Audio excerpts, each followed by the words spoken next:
Before I jump into this video, I wanted to quickly mention that I will be going on vacation for 11 days. Now, I will have videos scheduled to upload throughout that entire 11 days, so don't worry about that. But I did want to mention it specifically because I will not be live streaming at all during those 10 or 11 days or whatever. So just so you know, I'm not just quitting live streaming altogether. I just won't be doing it for the next week and a half. Anyway, let's jump right into one of the most requested reviewing videos that I've had so far, and that is reviewing all of these spell card pot cards. And I think this is really interesting because these cards have been released pretty much every year or every other year for the entire history of Yu-Gi-Oh, which I think is really interesting to see what Konami thought was good for particular formats and how the game has changed along the way. And I think that's really cool. Now, a lot of people think that all the pot cards are draw spells. That's not entirely true. It is mostly true, but many of these cards actually have effects that don't relate to drawing at all, which is kind of cool to look at. Anyway, I do want to go through these ones in chronological order,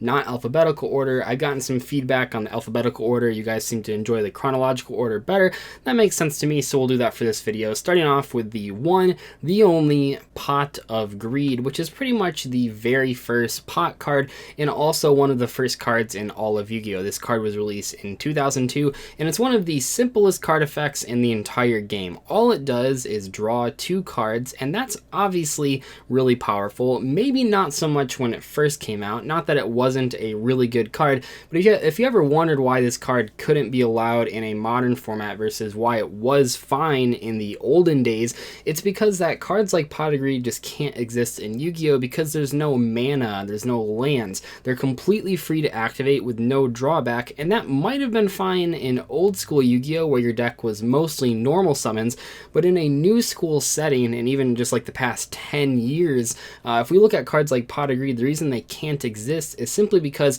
the cards you're drawing can be activated immediately. See, Yu-Gi-Oh! Back when it was first created and Pot of Greed was first added to the game, the way that they got around the fact that there weren't mana crystals or lands or energies is simply by having most cards be normal summons. But as we've sort of gone through and formats have changed and we've gotten new cards, obviously the game is not as normal summon reliant as it once was, which means cards like Pot of Greed and Graceful Charity are really dangerous to add. So obviously Pot of Greed is without a doubt one of the best spell cards in the game, and without a doubt one of the best draw spell cards in the game, but it really can't be added to a modern format. However, the card pretty much outclasses every single other draw spell card in the game, which means that if you did have Pot of Greed in the format, there are hundreds of cards, draw spells specifically, that simply wouldn't need to be played in decks. So by keeping Pot of the Greed on the forbidden list, allows Konami to create a bunch more draw spells with interesting drawbacks that they can actually sort of make the game a little bit more diverse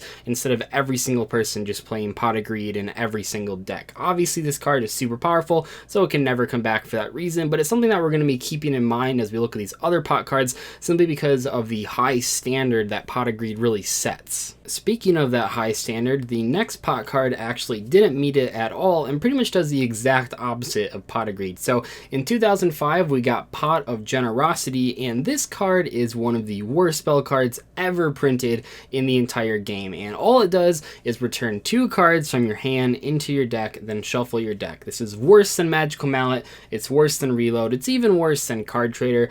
Yes, I know with every card that I ever criticize on this channel, there's always going to be someone that says, well Doug, you're not thinking about this combo, and in the case of Pot of Generosity, a lot of times people bring up, well Doug, you of course could just shuffle back your Garnets, you can activate Brilliant Fusion.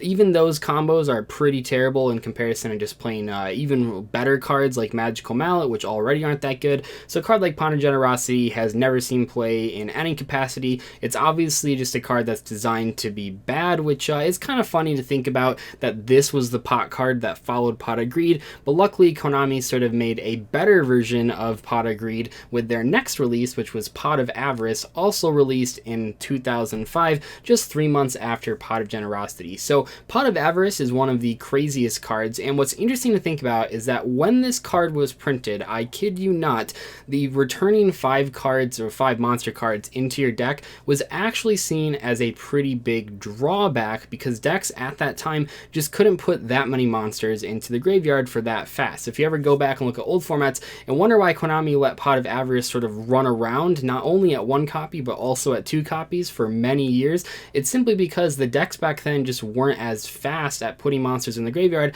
compared to nowadays. nowadays. This was especially true before we got extra deck monsters, which this would precede by like 3 years. So before we had extra deck monsters, I mean, the only way to really get stuff in graveyard is for it to be destroyed or for you to tribute it, which makes Pot of Avarice's sort of drawback actually matter a lot more. What ended up happening as we did get more extra deck summoning mechanics, specifically synchro summoning, is that you suddenly were able to throw a whole bunch of monsters in your graveyard like on your first turn, which made Pot of Avarice way too good to sort of run amok. Currently the card is forbidden, and it likely will stay there simply because there are so many strategies today that would take advantage of Pot of Avarice, and in some cases, not all cases, but some cases, Pot of Avarice might even be better than Pot of Greed depending on the deck. Therefore, it kind of goes without saying that in the same way that Pot of Greed can never come back, I also think Pot of Avarice can never come back.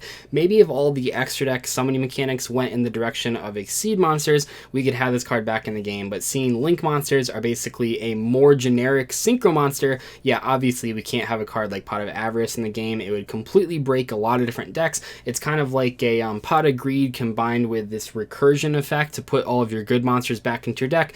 Way too powerful for a modern format, but it was really interesting back when it first came out, and you actually had to consider, was it worth that draw 2, depending on if you open this card in your first hand that you actually couldn't play it. Nowadays though, that's not really the case. Pretty much every deck out there can put all of their monsters from their hand into their graveyard on the first turn while building a board, so obviously this card can't come back. It actually ended up being 5 full years before Konami released a new pot card, and boy is it bad. So Pot of Benevolence is one of the worst spell cards in the game, right up there with Pot of Generosity, although maybe not as bad. Basically all it does is select 2 cards from either player's graveyard and shuffle them into the owner's decks, and then just in case you were trying to use this over and over again for some weird reason, this card does banish itself instead of going to the graveyard. And also it's a hard once per turn, which is not something we see a lot in those cards from 2010, which this one was from. So Pot of Benevolence is not like the greatest card, it's not the worst card, but it certainly isn't a good card. I would almost certainly classify it as a bad card. Once again, there probably is some convoluted combo where this card sees play, but just in a real competitive reality, this card is terrible. That same year, we saw Pot of Duality, which pretty much is the Pot of Desire's equivalent of 2010, which might sound crazy, but there are a lot of parallels. When it was released, pretty much every single deck was playing it, and also it ranged from $80 to $90 per copy. That might seem strange if you didn't play back then, but actually even the special summon heavy strategies really wanted the consistency boost from a card like Pot of Duality. The game overall, even in the case of the faster decks, was just a lot slower than we now know the game to be, which meant that a card like Pot of Duality that was completely generic and got a card to your hand off of the top of your deck meant that it was really, really powerful at sort of evening out your hands. If you had too many monsters, you could maybe grab a trap. If you had too many traps, you could maybe grab a monster, so on and so forth, and that made Pot of Duality extremely valuable for years to come.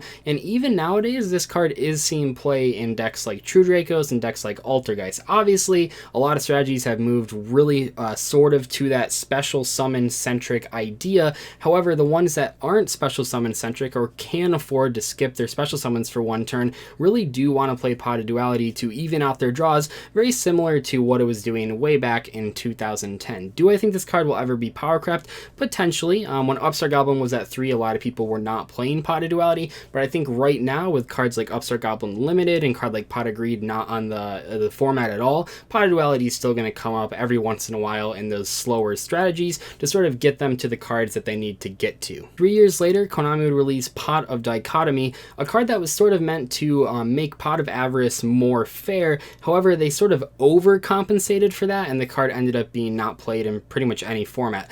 So what this card does is at the start of your main phase 1, you target 3 monsters with different types in your graveyard, shuffle all 3 into the deck, and draw 2 cards, and then also you can't conduct your battle phase the turn you activate this card. So the card effect of this thing is not bad. The shuffling back 3 different types is not that crazy thing to ask, and I think actually if this card just said that, it'd be perfectly fine. However, it's the bookend effects, the conditions of this card that make it really terrible. So the first part, you have to activate this at the first card in your main phase 1. Very similar to Cold Wave, you can't make some some plays and then activate this card. What that means is that this thing cannot be used on your first turn because there's no way that you're going to put 3 different types of monsters in your graveyard before you even do anything, other than I guess if you open like Effect Veiler and Ghost Ogre and Ash Blossom and discarded all 3. But outside of those very fringe situations, which by the way didn't really exist back in 2013, this card just can't be activated on your first turn, which really hurts its consistency. But then also, even if you get past that part, which is kind of tricky because that part is really important, you can't even attack the turn that you use this card, which makes it even worse. So you have to already have a setup graveyard when you draw a Pot of Dichotomy. You can't attack the turn that you use it. Is those trade-offs worth shuffling back 3 monsters to draw 2? Absolutely not, which is why this card didn't really see a lot of play. It didn't see like 0 play. It certainly saw some experimentation, but I think all that it takes to realize Pot of Dichotomy is a bad card is just to play a couple games with it and you realize, yeah, this thing is nowhere near the power level of Pot of Avarice, and the downsides are just way too much compared to the upsides. Next up, we have Pot of Riches, which is sort of like Pot of Dichotomy and Pot of Avarice, except for pendulum monsters. The issue with this card isn't so much that it requires you to shuffle back 3 pendulum monsters from your graveyard or extra deck just to draw 2 cards. Once again, the effect of this card, very similar to Pot of Dichotomy, isn't the downside. The downside of this card is the restriction, which is that during the turn you activate it, you cannot special summon other than Pendulum Summon, and that's a big deal. Now, I know a lot of my watchers actually didn't play when Pendulum Summoning was out, and therefore they didn't really see this card when it was released, but the fact of the matter is that while Pendulum Summoning was and is a very strong mechanic, the reason it's a strong mechanic is not because of the pendulum monsters themselves, it's because by getting a bunch of free monsters, you can then leverage those monsters into Synchros and Exceeds and now Links, which means that even though Pot of Riches can give a huge benefit to a pendulum player by recycling their resources, you really can't make a big board after doing it simply because you're ending with pendulum monsters, which a lot of the times all they're trying to do is load up your extra deck anyway, which means that the cost of this card, the putting back pendulum monsters, sometimes actually isn't that much better, because pendulum monsters in your extra deck are pretty much pendulum monsters in your hand, or at least they used to be before Link Summoning. So really all you're trying to do with Pot of Riches is recycle pendulum monsters from your graveyard, but that doesn't even really happen that often. This card did see experimentation in Cliff Fort decks because they don't really care about making other special summons, but other than that, this card didn't see a lot of play, and that's not super surprising if you ever sit down and actually play a pendulum deck and you realize that the reason pendulum summoning is so good is because it gives so much fodder for other extra deck summoning mechanics, not so much that the pendulum monsters themselves are really good. At this point, I've made so many different videos on Pot of Desires that you probably don't need to hear me talk about it, but just in case you haven't heard any discussion surrounding this card, yeah, it was really, really insanely good when it was released, mainly because there were no counters to it. There were no Ash Blossoms walking around when Pot of Desires was released, which means that every time you activate it, you knew that you were actually going to resolve it, and that was incredible. Like, one of the best times in Yu-Gi-Oh! For me as a player was when Pot of Desires was released, but before Ash Blossom was released. It just felt so good drawing 2 cards, knowing your opponent had no real way to stop it. That was super fun, but even nowadays the card is played in a lot of the top strategies. It's just an insanely good and well-balanced draw spell. Obviously, most competitive players